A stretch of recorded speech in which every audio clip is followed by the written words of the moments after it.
Now let's bring it home. The enemy wants to confuse and distract and hinder and blur the lines as he was doing. He wants to do that with you. He wants to harass you. He tries to harass you. He wants to intimidate you. He's a bully. He threatens you, seeks to oppress you, wants you to panic, wants you to despair, wants you to stay in bondage, wants you to give up, wants you to give in, wants you to fear. When somebody is harassing you and stalking you, in the extreme, what people do is they get in a restraining order. And there's a good chance he's seeking to harass you right now with something. Maybe a problem, might be this, bog you down, take away your peace. With that bondage, that fear, that habit, that compromise, that problem harassing you. It would be great if we could get a restraining order on the devil. If there was a restraining order, well, there is. It's called the Word of God. This is your restraining order. This is what restrains the power of the enemy. Use your restraining power. Use the power that God has given you. It's time you do what Paul did. We don't know why he didn't do it before, maybe to show us now. The fact is he had the authority the whole time. We live in an evil age when the great power comes against the people of God. It's coming from the government, from business, from the culture.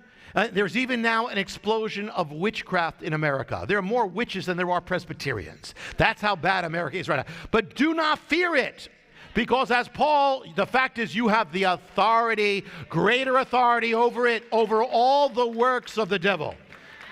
We were on a mission in Central America, and Annette, one of our people, she's with another sister, and two women come up to them, and they don't know, they're just praying for people, they don't know that these two women are some of the chief witches of the area.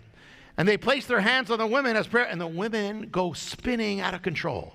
Like a tornado hit them. The moment they touched them, like a tornado, spinning around. And finally, they collapsed on the ground. It was like the life just came out of them as if they were delivered. They had no idea. They were just praying. They were just praying. But the power you have in Jesus. The Lord is my shepherd. I will fear no evil. No evil. Even if 1,000 witches come against you with every spell, it just takes one believer with the word of God and the name of God to put 1,000 to flight.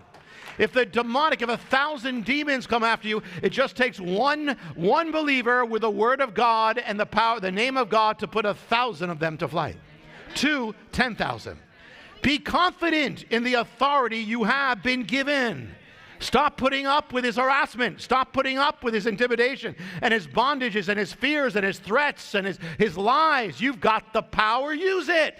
It's time to tell the devil, enough, enough, enough. You have no power over me. You have no authority over me. It's time to say to the fear and to the anxiety and the habit and the sin and the gloom and all that stuff, to say you have no authority over me. To say to the depression, you have no authority over me. To say to the rejection, you have no authority over me. Enough, enough, enough. I will not be intimidated anymore. I will not be cowed. I will not be harassed. You have no authority, for I stand in the name of the Most High God, the Almighty, and I cast you out of my house, out of my walk, out of my life, out of my sight, out of my mind. I will fulfill the calling for which God put me on the earth for such a time as this, for greater is he who is in me than you who are in the world.